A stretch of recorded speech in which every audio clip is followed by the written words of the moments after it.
നമസ്കാരം. ഇന്ന് ശബരിമലയിൽ SIT ടീം അവിടെ ഉണ്ണികൃഷ്ണൻ പോറ്റി കൊണ്ട് സ്ഥാപിച്ച സ്വർണം പൂശിയ ഭാഗങ്ങളെല്ലാം ടെക്നീഷ്യന്മാരെ കൊണ്ടുവന്ന് പരിശോധിക്കുകയാണ്. അത് ഒറിജിനൽ സ്വർണ്ണമാണോ, അതിൽ എത്രമാത്രം ചെമ്പുണ്ട്, അതിൽ എത്രമാത്രം സത്യമുണ്ട് എന്നാണ് ഇന്ന് പരിശോധിക്കുന്നത്. എന്തായാലും ഇതിനകം തന്നെ 4 പേരാണ് അറസ്റ്റ് ചെയ്യപ്പെട്ടിട്ടുള്ളത്. സ്വർണ്ണ കള്ളക്കടത്തുമായി തട്ടിപ്പുമായിട്ട് അവിടെ ശബരിമലയിൽ സ്വർണം തട്ടിക്കൊണ്ടുപോയ കേസിൽ, കൊള്ള ചെയ്ത കേസിൽ 4 പേരെയാണ് ഇതിനകം അറസ്റ്റ് ചെയ്തിട്ടുള്ളത്. അതിൽ ഏറ്റവും പ്രധാനപ്പെട്ട ആളാണ് വാസു എന്ന് പറയുന്ന മുൻ ദേവസ്വം ബോർഡ് പ്രസിഡൻറ്റും കമ്മീഷണറും. ഇതേപോലെ തന്നെയുള്ളതാണ് മുരാരി ബാബു. മുൻ അഡ്മിനിസ്ട്രേറ്റീവ് ഓഫീസറാണ്. പിന്നെ ഉണ്ണികൃഷ്ണൻ പോറ്റി പുരോഹിതനാണ്, അതേപോടൊപ്പം തന്നെ ബിസിനസ്സുകാരനാണ്. 4ാമത്തെ ആളാണ് സുധീഷ് കുമാർ, അവിടുത്തെ അഡ്മിനിസ്ട്രേറ്റീവ് ഓഫീസറായിരുന്നു. എന്തായാലും ഈ 4 പേര് ആണ് അറസ്റ്റ് ചെയ്തെങ്കിലും യഥാർത്ഥ വമ്പൻ ആരാണ്, യഥാർത്ഥ ഇതിലെ മാഫിയ തലവൻ ആരാണ്, ഇത് കേരളത്തിലെ എല്ലാവർക്കും അറിയാം. അറിയാത്തവരായിട്ട് ആരുമില്ല. അതിന് കാരണം കേരളത്തിൽ ഇന്ന് നടന്നുകൊണ്ടിരിക്കുന്ന വിവിധ ഭാഗങ്ങളിലുള്ള കൊള്ളയും തട്ടിപ്പും അഴിമതിയും എല്ലാത്തിനും നേതൃത്വത്തിലുള്ള ഒരേ ഒരാളാണ്, അതാണ് പിണറായി വിജയൻ. അദ്ദേഹം അറിയാതെ ശബരിമലയിൽ ഒരു തരി സ്വർണം മോഷ്ടിക്കാൻ ആരും ധൈര്യപ്പെടില്ല. അദ്ദേഹം പറയാതെ, അദ്ദേഹത്തിൻ്റെ നിർദ്ദേശമില്ലാതെ ഇങ്ങനൊരു സംഭവം നടക്കില്ല. ഇതിനെ അടിസ്ഥാനപരമായിട്ടുള്ളൊരു കാര്യമെന്ന് പറയുന്നത് 1998 സ്വർണം പൂശിയ സംഭവം തന്നെയാണ്. ഈ സ്വർണം പൂശാൻ ഇവിടെ വരുന്നതിന് പിന്നിൽ അന്നത്തെ CPMൻ്റെ സംസ്ഥാന സെക്രട്ടറി ആയിരുന്നു പിണറായി വിജയൻ വഴിയാണ് വിജയ് മല്യ ഇവിടെ സ്വർണം പൂശാൻ എത്തിയത് എന്നുള്ളതാണ് അന്നത്തെ ചില സുഹൃത്തുക്കൾ എന്നോട് പറഞ്ഞിട്ടുള്ളത്. ഞാൻ അന്നത്തെ പന്തളം രാജാവുമായിട്ട് സംസാരിച്ചിരുന്നു. അദ്ദേഹത്തോട് ഞാൻ ചോദിച്ചിരുന്നു, ഈ സ്വർണം പൂശലിൻ്റെ യഥാർത്ഥ സത്യം എന്താണ്? ഈ സ്വർണം പൂശലിൻ്റെ യഥാർത്ഥ സത്യം എന്ന് പറയുന്നത് വിജയ് മല്യ 1998 30.3 കിലോഗ്രാമാണ് സ്വർണം പൂശിയത്. ഈ ശബരിമലയിൽ സ്വർണം പൂശിയതിൻ്റെ പിന്നിലെ രഹസ്യമെന്ന് പറയുന്നത് ഞെട്ടിക്കുന്ന ഒരു സംഭവമാണ്. അന്ന് VGK മേനോനായിരുന്നു ദേവസ്വം ബോർഡ് ചെയർമാൻ, പ്രസിഡൻറ്റ്. അന്ന് ഈ VGK മേനോനും ഞാൻ തമ്മിൽ കേസ് നടന്നിട്ടുണ്ട്. ഞാൻ അവിടെ നടന്ന അരവണപ്പായസ നിർമ്മാണത്തിൻ്റെ വൻ അഴിമതി പുറത്തു കൊണ്ടുവരികയും അതിൻ്റെ പേരിൽ VGK മേനോൻ എനിക്കെതിരെ കേസ് ഫയൽ ചെയ്തു. ഞാൻ Ernakulam judicial first class magistrate കോടതി 1 ഈ കേസ് വരികയും ഞാൻ നേരിട്ട് ഈ പറയുന്ന VGK മേനോനെ വിസ്തരിക്കുകയും അതിൽ ആ കേസിൽ ഞാൻ വിജയിക്കുകയും ചെയ്തു. അതിൽ കൃത്യമായി അദ്ദേഹം അഴിമതി നടത്തി എന്ന് കോടതിക്ക് ബോധ്യപ്പെടുത്തി കൊടുത്തിട്ടാണ് കോടതി തെളിവുകളുടെ അടിസ്ഥാനത്തിലാണ് ഞാൻ വാർത്ത പ്രസിദ്ധീകരിച്ചതെന്ന് കണ്ടെത്തിയിട്ടാണ് എനിക്ക് അനുകൂലമായി വിധി പറഞ്ഞത്. ഇതേ സംഭവത്തിൽ തന്നെ VS അച്യുതാനന്ദൻ്റെ നോമിനിയാണ് VGK മേനോൻ എന്ന് പറഞ്ഞുകൊണ്ടാണ് ഞാൻ വാർത്ത പ്രസിദ്ധീകരിച്ചത്. അതിന് VS അച്യുതാനന്ദന് അതുകൊണ്ട് പങ്കുണ്ടെന്നാണ് ഞാൻ പറഞ്ഞത്. അങ്ങനെ പങ്കുണ്ടെന്ന് പറഞ്ഞതിൻ്റെ പേരിൽ അദ്ദേഹവും എനിക്ക് എതിരെ കേസ് ഫയൽ ചെയ്തു. 5 ലക്ഷം രൂപ നഷ്ടപരിഹാരത്തിന് കേസ് ഫയൽ ചെയ്തു. ആദ്യം അത് എക്സ്പാർട്ടിയായി വിധിച്ചു. എൻ്റെ അഡ്വക്കേറ്റ് പരമേശ്വരൻ നായരുടെ അവിടെ കൃത്യമായി ഹാജരാവത്തുണ്ട്, എക്സ്പാർട്ടിയായി വിധിച്ചു. പിന്നെ സെറ്റിസൈഡ് ചെയ്തിട്ട് പിന്നീട് രേഖകളെല്ലാം ഹാജരാക്കിയപ്പോൾ VS അച്യുതാനന്ദന് മനസ്സിലായി ഇവിടെ വലിയ അഴിമതി നടത്തിയിട്ടുണ്ട്. അദ്ദേഹത്തിൻ്റെ നോമിനിയായി വന്ന VGK മേനോൻ കാട്ടുകള്ളനാണെന്ന് മനസ്സിലായി. അങ്ങനെ അവസാനം അദ്ദേഹം എന്നോട് അദ്ദേഹത്തിൻ്റെ അഡ്വക്കേറ്റ് വഴി വക്കം വിജയനുമായി സംസാരിക്കുകയും കേസ് പിൻവലിക്കുകയും ചെയ്തു. എനിക്കെതിരെ കേസ് പിൻവലിക്കുകയും ചെയ്തു. ഞാൻ മാപ്പ് പറഞ്ഞിട്ടില്ല. അത് VS അച്യുതാനന്ദനോടുള്ള ബഹുമാനം കൊണ്ടാണ് ഞാൻ അത് അവിടെ അവസാനിപ്പിച്ചത്. അല്ലെങ്കിൽ അദ്ദേഹത്തിനെതിരെയും ഞാൻ തിരിച്ച് കേസ് ഫയൽ ചെയ്യുമായിരുന്നു. കാരണം അദ്ദേഹത്തിന് അറിയില്ലായിരുന്നു VGK മേനോൻ വാട്ടുകളനാണെന്ന്. ആ സന്ദർഭത്തിലാണ് ഈ പിണറായി വിജയൻ വഴി വിജയ് മല്യ ശബരിമലയിൽ ഇതെത്തിയത്. അന്ന് P ശശിയും പിണറായി വിജയനാണ് കേരളം ഭരിച്ചുകൊണ്ടിരുന്നത്. EK നായനാരല്ല. EK നായനാരുടെ മകനെ ഒരു പ്രതിയാക്കിക്കൊണ്ട് ഒരു കള്ളക്കേസിൽ വിതുര പെൺവാണിഭത്തിൽ ഒരു പ്രതിയാണെന്ന് കാണിച്ചുകൊണ്ട് കൃഷ്ണവേണി എന്ന പേരിൽ ഒരു ആളെ തിരികെ കയറ്റുകയും അങ്ങനെ EK നായനാരെ മൂലക്കിരുത്തി ഇവർ 2 പേരും കൂടെയാണ് കേരളം ഭരിച്ചിരുന്നത്. ആ കേരളം ഭരിച്ചിരുന്ന ഘട്ടത്തിലാണ് ഈ പറയുന്ന നമ്മുടെ മല്യ അങ്ങനെ സ്വർണം പൂശാമെന്ന് പറഞ്ഞപ്പോൾ എന്തിനും കാശ് വാങ്ങുന്ന ഒരു കാലഘട്ടമായിരുന്നു പിണറായി വിജയനും ശശിയും. വിജയ് മല്യ കിട്ടിയപ്പോൾ ഞങ്ങൾക്ക് എന്ത് കിട്ടും, ഞങ്ങൾക്ക് 50 ലക്ഷം രൂപ കിട്ടണമെന്ന് പറയുകയും അങ്ങനെ 50 ലക്ഷം വാങ്ങി എന്നുള്ളതാണ് അന്ന് പ്രചരിച്ച വാർത്ത. എനിക്കറിയില്ല. അതായത് പിണറായി വിജയൻ 50, അതേപോലെ ശശിക്ക് 50 ലക്ഷം കൊടുത്തു എന്നൊക്കെയാണ് പ്രചരിക്കുന്നത്. പക്ഷേ ഒരു കാര്യം വളരെ കൃത്യമാണ്, അന്ന് എങ്ങനെയാണ് വിജയമല്യയ്ക്ക് ഈ സ്വർണം പൂശാനുള്ള അവസരം കൊടുത്തത്, ഏത് വഴിക്ക്, എങ്ങനെ? യഥാർത്ഥത്തിൽ അതിന് പിന്നിൽ കൃത്യമായിട്ടൊരു അജണ്ടയുണ്ടായിരുന്നു. അവിടുത്തെ 3 താഴികക്കുടങ്ങളിൽ ഈ മൾട്ടിപ്പിൾ എനർജി എന്ന് പറയുന്ന റൈസ് പുള്ളർ എന്നൊക്കെ പറയുന്നില്ലേ, റൈസിനെ അട്രാക്റ്റ് ചെയ്യുന്ന വലിച്ചെടുക്കുന്ന ഒരു സംഭവമാണ് റൈസ് പുള്ളർ എന്ന് പറയുന്നത്.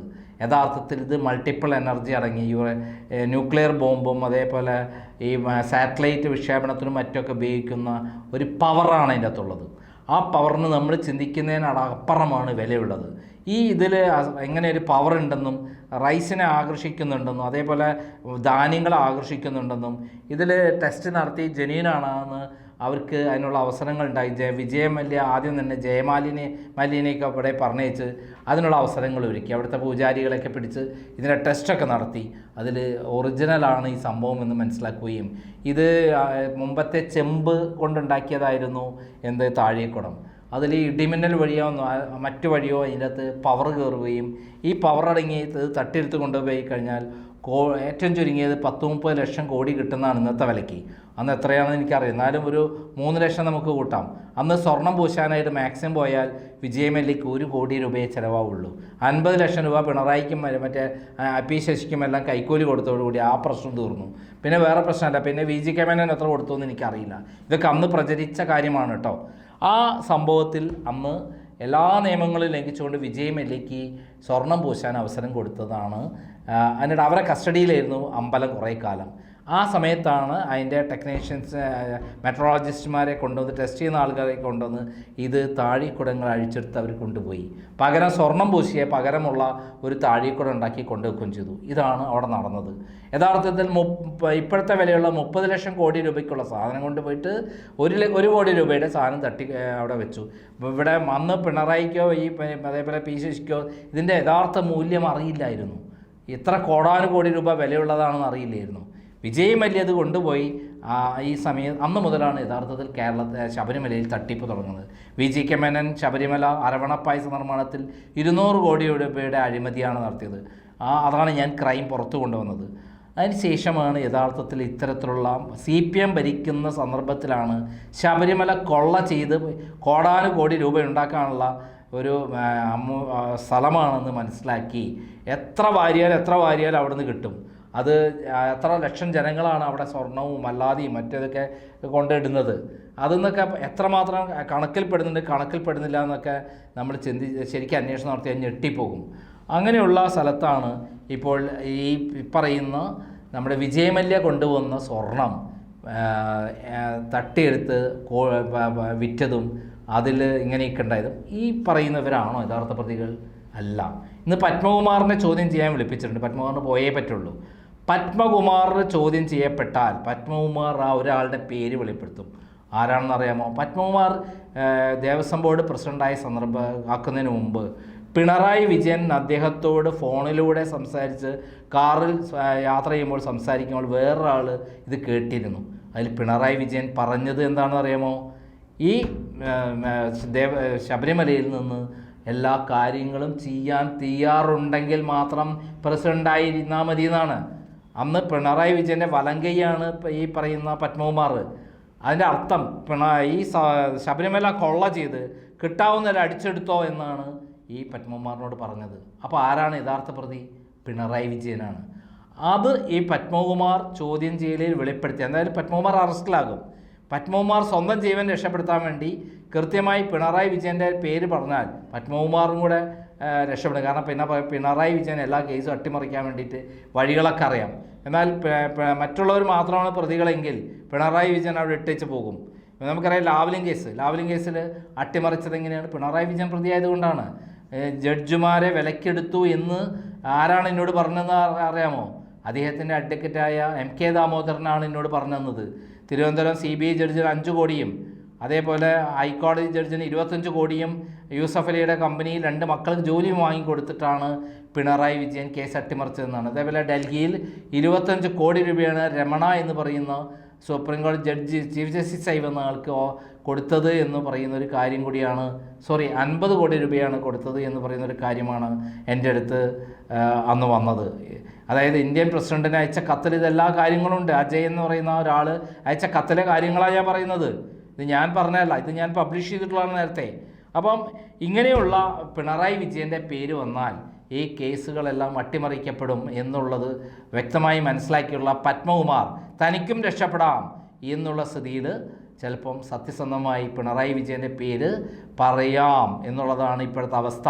അല്ലാതെ രക്ഷയില്ല പത്മകുമാറിന്.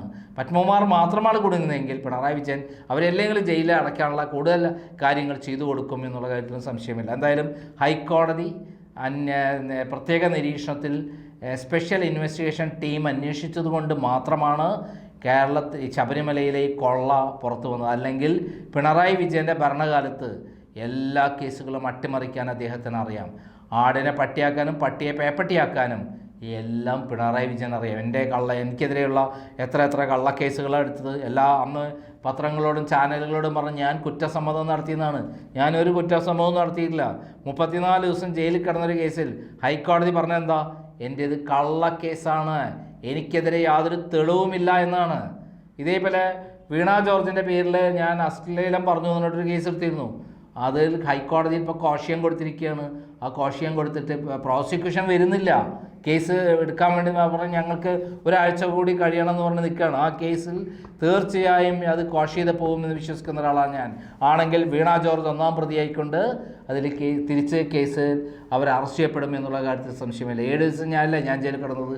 അവർ 7 ദിവസമായിരിക്കില്ല, 7 കൊല്ലം കിടക്കേണ്ടി വരും. ഇതേപോലെയാണ് പിണറായി വിജയൻ്റെ സ്ഥിതിയും.